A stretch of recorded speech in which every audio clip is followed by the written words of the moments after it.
Hello and welcome to SaltWire Today for Tuesday, February 28th. I'm Scott Squires, in for Kate Walker. The Canadian government is banning TikTok from all government-issue phones starting today. It's due to security concerns over the app's link to China.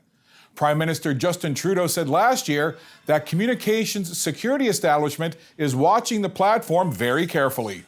Opposition parties are calling for an expansion of the ban, while TikTok has said the decision was made without consulting the company. SaltWire's Ian Fairclough will have more on this story at saltwire.com. Auditor General Kim Adair found only a fraction of the millions of dollars funneled out of the Nova Scotia Green Fund during its first 2 years of existence had been spent on programs. Adair said the fund had dispersed $73.7 million to program partners, but only $11.9 million has been spent on actual programs. She said the Environment Department is not effectively monitoring or reviewing the performance of Green Fund programs, and the audit makes 6 recommendations, including that the department transfer Green Fund money based on the partner's annual funding requirements. Environment Minister Tim Hallman said the department and the new Climate Fund will reflect the auditor's recommendations, and future funding decisions will be guided by the Climate Plan.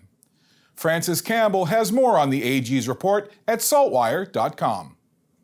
We head to Yarmouth now, where Tina Comeau shares the inspirational story about the Icy Knights program, a unique mentorship opportunity that pairs hockey players with members of the Yarmouth community who have physical and mental challenges. The Yarmouth Junior A Mariners have been having another winning and successful season on the ice this year. But there's also been a lot to cheer about off the ice as well, with the return of the club's Icy Knights program this season.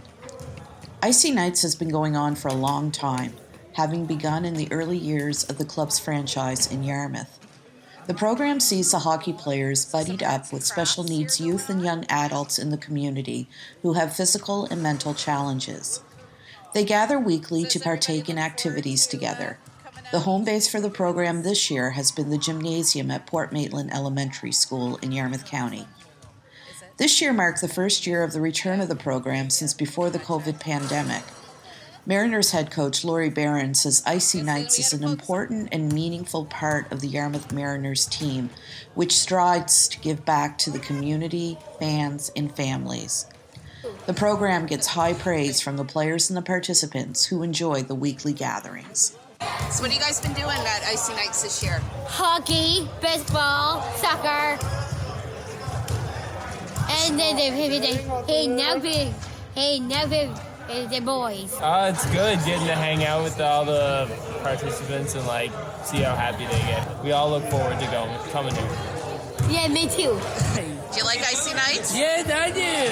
What do you like about coming out here? Basketball. Basketball. Yes, right now. Awesome. I'm a champion too. With the playoffs now approaching, the Icy Knights program is wrapping up for another year. But it'll be back next year, giving the players and participants, once again, something to look forward to. This is Tina Comeau, reporting for SaltWire Network in Yarmouth County. With show tunes and special guests, Neptune Theatre announced the lineup for its 61st season today.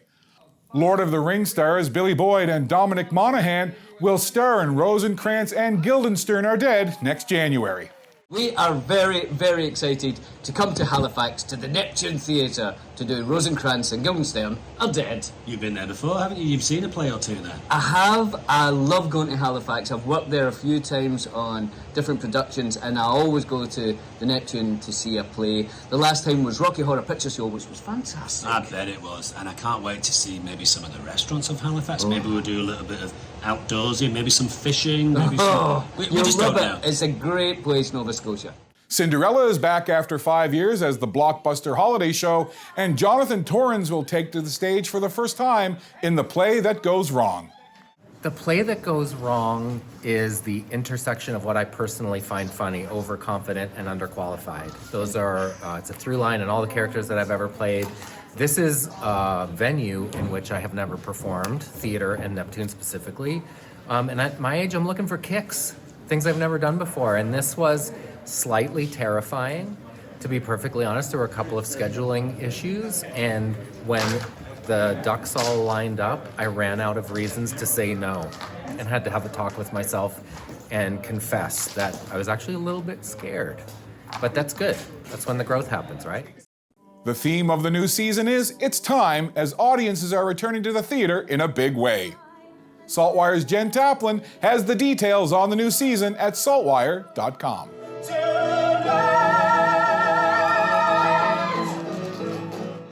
Time now for today's Thinking Out Loud with Sheldon McLeod.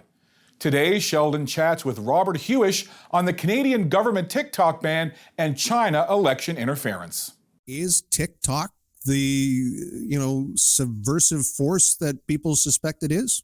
It's definitely a force. There's no getting around that. I mean, it is an addictive thing to kind of go down the rabbit holes and spend time on it. So, as from the professor's point of view, we sometimes grumble when we see kind of eyes turning away from the pulpit in front of the lecture and kind of looking down at the phone, and then we hear the little TikToks going off in the background. Anyway, so that's one deal. But beyond the social media tool itself, the bigger concern here is how this app and platform came about and what is it doing with all the data mining. So right now with the government of Canada saying that's it, federal employees, get this app off your phone. Your kids can't play with it. You can't look at it. It's done.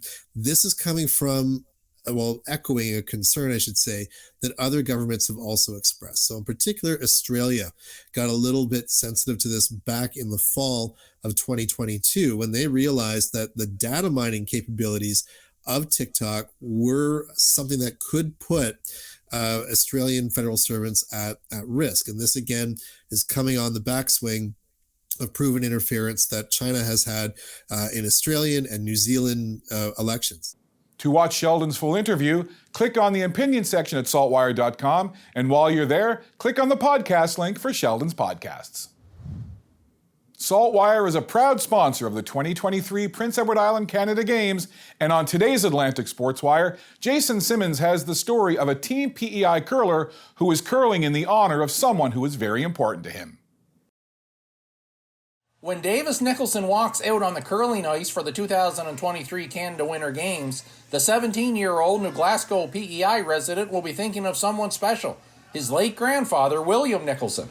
It started really when I wanted to try out different sports, and I had played basketball for a while, but it wasn't really my thing. And there was a newspaper article of my grandfather, William, or as I call him, Grampy. So he was a stick curler, and he had played curling for his whole, or I would say his whole life. He had curled since he was 50 or so. And so it's been really nice to kind of curl in his honor and his memory. William curled until he was 89, finishing his career in stick curling. Really think he'd be proud of where I am now, especially with Canada Games. Nicholson's road to the Canada Games has not been without adversity. In the spring of 2021, Nicholson was diagnosed with Wilson disease. Wilson's disease is a rare genetic disorder where copper accumulates in the liver, and the liver can't really push out that copper, and so it kind of just sits there and slowly over time deteriorates and can lead to scarring and tearing. Nicholson has been able to keep the disease under control through medication and a strict diet. I've been on medication since the summer of 2021, and things have remained pretty stable. And possibly even some signs of improving. So really thankful for the doctors and medication. The male curling competition of the 2023 Canada Winter Games will take place at the Silver Fox Entertainment Complex all this week. In Summerside, Prince Edward Island, I'm Jason Simmons for the SaltWire Network. Let's go to the shoreline at Sir Sanford Fleming Park and check in with our weather specialist, Alistair Alders. Alistair? Thank you, Scott. Well, it was a chilly end to the month here in Halifax. That wind had a bite to it today. And unless you're a fan of the snow, unfortunately, we do have snow to talk about as we welcome the month of March. This evening, it will be cloudy and we'll have periods of flurries and light snow developing overnight tonight into Wednesday morning. The temperature this evening near -4 in the city, but closer to -7 inland. We'll have periods of flurries and light snow on Thursday morning with the temperature near -2 and +1 the high on Wednesday. Any leftover snow and flurries tapers off into the afternoon and will otherwise have mainly cloudy skies. Now, this system will be encountering drier air, so it's going to stop it from progressing further east in Nova Scotia. And the models have trended the system a bit further to the west, which means in Halifax, we could be looking at about a trace to 3 centimeters of snow. If it trends back to the east, we could see about 3 to 5 centimeters, but overall, a general 1 to 5 centimeters in the forecast here in the Halifax area. But there is more snow on the way, another system right on its heels that will develop later in the day on Thursday through Thursday night. Looks set to begin as some snow, but some uncertainty. Models do hint that we could see some rain mixing in with the snow, especially along the Atlantic coast of Nova Scotia.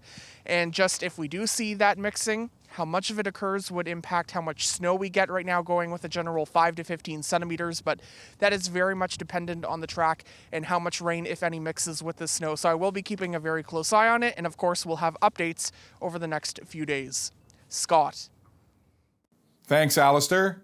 That's all for now. For more extended video and full online articles, stay tuned to SaltWire.com. And you can find us on Twitter, Instagram, and YouTube. I'm Scott Squires. Thank you for spending some time with us today on SaltWire Today. We'll see you back here tomorrow.